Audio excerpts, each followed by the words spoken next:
পল্লী কবি জসিমউদ্দিন। জন্ম 1 জানুয়ারি 1904 খ্রিস্টাব্দে, মৃত্যু 14 মার্চ 1976 খ্রিস্টাব্দে। সৌজন্য শিল্পকলা নির্মাণে নক্ষত্র ভাস্কর্য এবং মৃৎশিল্পের প্রতিষ্ঠান। এটাই হচ্ছে পল্লী কবি জসিমউদ্দিনের বাড়ির মেন ফটকের ছবি। আর এটাই হচ্ছে গেট। এখান থেকে 20 টাকা টিকিট কেটে তারপরেই আপনার জসিমউদ্দিনের বাড়িতে আপনি সারাদিন উপভোগ করতে পারবেন। আসসালামু আলাইকুম, আমি আর ফরিদ আজ এসেছি আমাদেরই ফরিদপুরের কৃতি সন্তান পল্লী কবি জসিমউদ্দিনের বাড়ি। গেট দিয়ে ঢুকতেই হাতের বাম পাশে যে দুটো দোলনা পাবেন, এই দুটার দোলনার একটিতে আমি বসে আছি, একটিতে ফরিদ বসে আছে। আজ আমাদের এই ভিডিওতে দেখতে পারবেন এই পল্লী কবি জসিমউদ্দিনের বাড়ির সমস্ত কিছু। ভিডিওটা দেখতে থাকুন, অবশ্যই আপনাদের কাছে ভালো লাগবে। আমার পিছনে দেখতে পাচ্ছেন কবি ও তার স্ত্রী, 1964 সালে কমলাপুর বাসভবন, ঢাকা।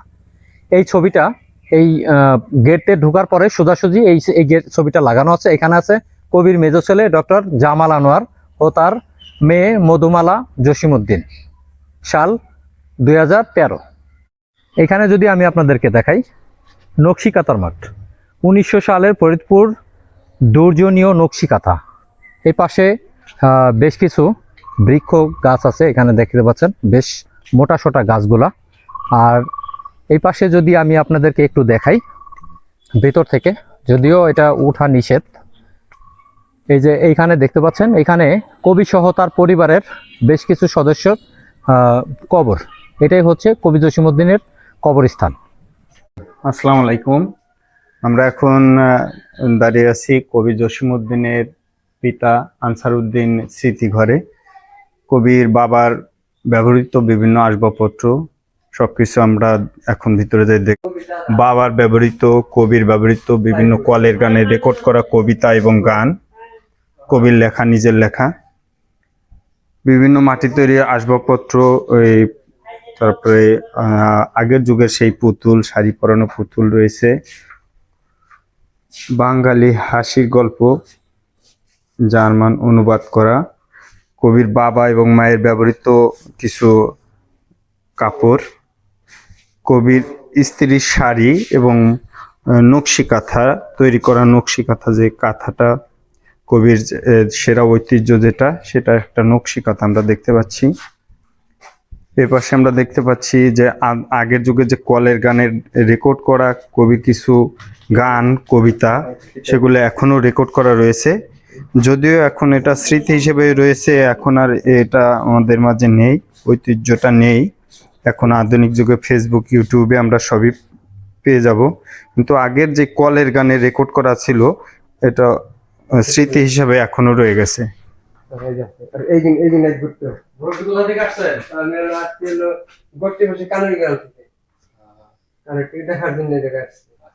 পরিবার নিয়ে দেখা হয়েছে। আগে কি আসছিলেন কখনো? আগে অনেক আগে হয়েছিলেন। এখানে এসে যেহেতু আমাদেরই জেলার কৃতি সন্তান কবি কবি জসিমউদ্দিন, কেমন লাগছে? ভালো লাগছে, আমার মায়া লাগছে। আচ্ছা, ধন্যবাদ। এখানে আমরা আরো দেখতে পাচ্ছি মাটির তৈরি কিছু চিকল হাড়ি ঝুলানো রয়েছে। এটা আসলে বাংলার প্রতিটা ঘরেই আমরা ছোটবেলা থেকে দেখে আসছি, এখন যদিও এটা সচরাচর দেখা যায় না, তারপরেও এখানে স্মৃতি হিসেবে আমরা অনেকগুলাই চিকল মাটির হাড়ি ঝুলানো রয়েছে আমরা দেখতে পাচ্ছি। গঙ্গার পানে চোখ জুড়ে যায়, মনে কথা কে বা জানে, বানশির সুরে অসীম বিরাহ, হৃদয়টা শুধু টানে, সন্ধ্যার আকাশে আলোর মেলা, জীবনটা ভেসে চলে। আমি যেখানে বসে আছি, এখানে দেখেন গাছ, একটা গাছের চারপাশ দিয়ে হচ্ছে এভাবে পাকা করা সুন্দর বসার একটা সিস্টেম করেছে। আর নিচে হচ্ছে বাচ্চাদের কিছু খেলার জিনিস আছে, এদিকে মানুষ বসার জন্য ব্যবস্থা রেখেছে। আবার এই পাশে যদি দেখাই, এ পাশেও মানুষের বসার জন্য কিছু ব্যবস্থা রেখেছে। আর এখানে একটা সুন্দর একটা গাছ আছে, এটা হচ্ছে তেঁতুল গাছ। এই তেঁতুল গাছের চতুর্থ সাইডে সুন্দর করে পাকা করে দেওয়া, আবার রং করা আছে। এটা চারপাশ দিয়ে মানুষ বসে আপনার রেস্ট নিতে পারে। যখন এখানে ভ্রমণ করার পরে যখন একটু বোরিং লাগবে, তখন ওই মুহূর্তটা এখানে বসে থাকলে অবশ্যই আরামদায়ক লাগবে, কারণ এখানে মোটামুটি একটু বাতাসের ব্যবস্থা আছে। কবি জসিমউদ্দিন ও তার পত্নীকে 22/7/1969 পশ্চিমবঙ্গ সরকার গণসংবর্ধনা জ্ঞাপন করেন। বাংলাদেশে কবিকে এরকম স্বীকৃতি দেওয়া হয় নাই। এখানে কবির ব্যবহৃত বেশ কিছু জিনিস যেখানে দেখা যাচ্ছে, এই যে এইখানে দেখতে পাচ্ছেন, এটা হচ্ছে কলের গানের যে মেশিনটা, এইটাই হচ্ছে সেই কলের গানের মেশিন। আর এখানে আপনার ব্রিফকেস আছে, ট্রাং আছে ছোট, আর এইখানে একটা টাইপিং মেশিন আছে যেটা দিয়ে হয়তো কবি বিভিন্ন কম্পিউটারে টাইপিং করতো। আর এখানে কিছু দেখা যাচ্ছে মাটির হাঁড়ি পাতিল আছে। এখানে একটা ক্যাসেট আছে যেটা আপনার আগের যুগের মানুষ চালাতো, এবং এখানে একটা টেলিফোন আছে। আর এখানে বিভিন্ন জিনিস আছে, সবকিছু অবশ্য চেনা যায় না, তবে এখানে একটা লাঠি আছে অনেক সুন্দর, লাঠিটা অনেক বড় সড়ো। আর এইখানে দেখা যাচ্ছে এখানে একটা টেবিল আছে, যে টেবিলে হয়তো কবি অনেক ধরনের কবিতা লিখেছে অথবা গান লিখেছে। এখানে বেশ কিছু ছবি এখানে টানানো আছে। আর সবচাইতে আকর্ষণীয় জিনিস যেটা, এটা হচ্ছে এখানে একটা পালকি আছে, বিয়ের পালকি, যে পালকিতে চড়ে গ্রাম বাংলার মানুষের আগের যুগে বিয়ে হতো। তো এখন তো আর পালকির যুগ নেই, তবুও অনেক গ্রামে এখনো পালকির প্রচলন আছে। তবে আমাদের এলাকাগুলোতে পালকির প্রচলনটা উঠে গেছে বললেই চলে। পালকিটা বেশ বড় সড়ো, একজন মানুষ অনায়াসে এটার মধ্যে বসে থাকতে পারে। দেখেন পালকিটা অনেক সুন্দর করে যত্ন করে রেখেছে।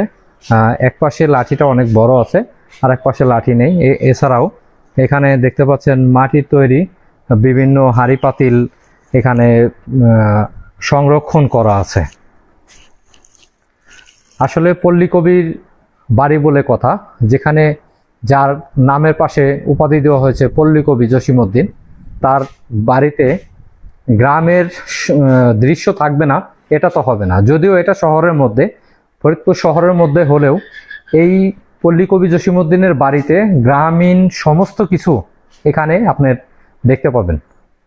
এইখানে বসে কবি রচনা করেন অমর কাব্যগ্রন্থ, কবর, রাখালি, নকশিকাঁথার মাঠ ও সজন বাদিয়ার ঘাট।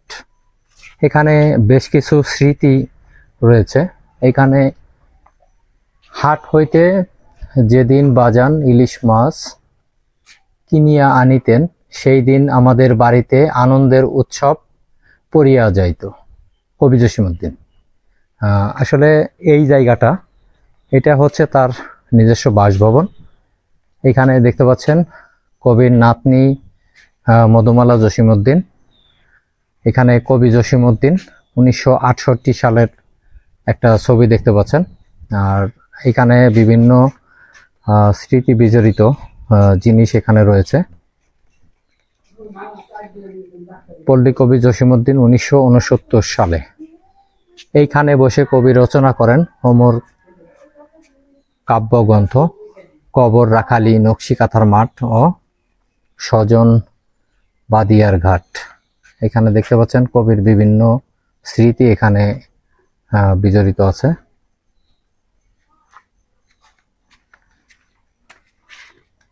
কবির স্ত্রী 1939 সালে কবির সাথে মমতা বেগম মনির মালার বিবাহ হয়।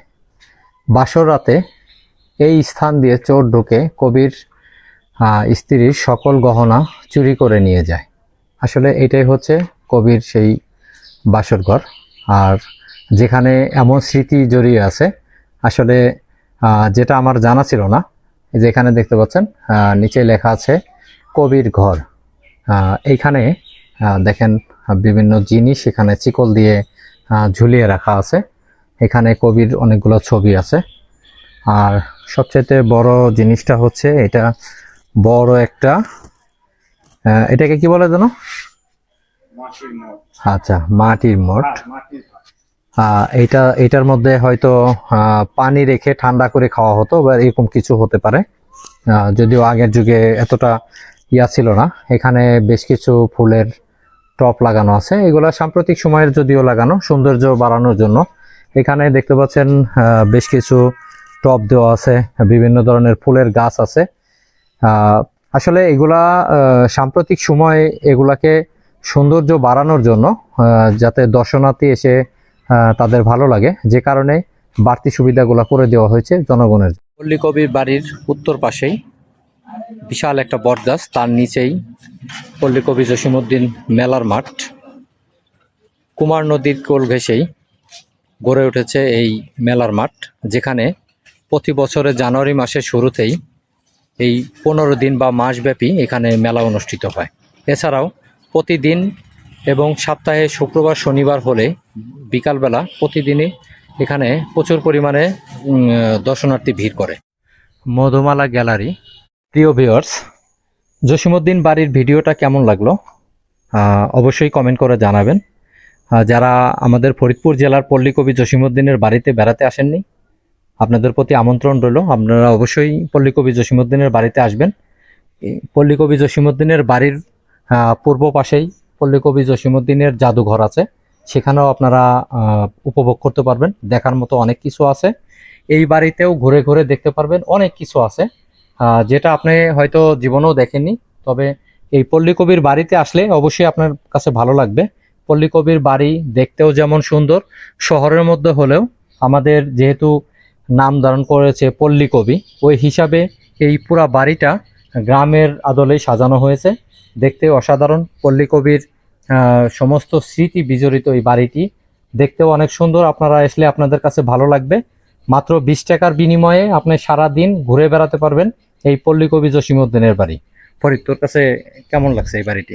আসলে একটা গ্রামীণ পরিবেশে আমাদের পল্লী কবি, যেহেতু যদিও উনি গ্রামীণ ঐতিহ্য এবং গ্রাম সম্পর্কে নিয়েই গ্রামের সবকিছু নিয়ে উনি মূলত কবিতা রচনা করেছেন, এই জন্য তার বাড়িটায় মোটামুটি সবই গ্রামীণ আধিপত্য বিস্তার করেই এখনো এটা রাখা হয়েছে আর কি। আপনাদের কাছে যদি আমার ভিডিওটা ভালো লাগে অবশ্যই কমেন্ট করে জানাবেন। আর আমার পেজে যদি আপনার নতুন হয়ে থাকেন অবশ্যই আমার পেজটা ফলো দিয়ে রাখবেন। আর আমার এই ভিডিওটা যদি আপনারা ইউটিউব চ্যানেলে দেখেন অবশ্যই আমার ইউটিউব চ্যানেলটি সাবস্ক্রাইব করে রাখবেন। সবাই ভালো থাকবেন, দেখা হবে অন্য কোনো নতুন ব্লগ ভিডিওতে, এই প্রত্যাশায়। আসসালামু আলাইকুম।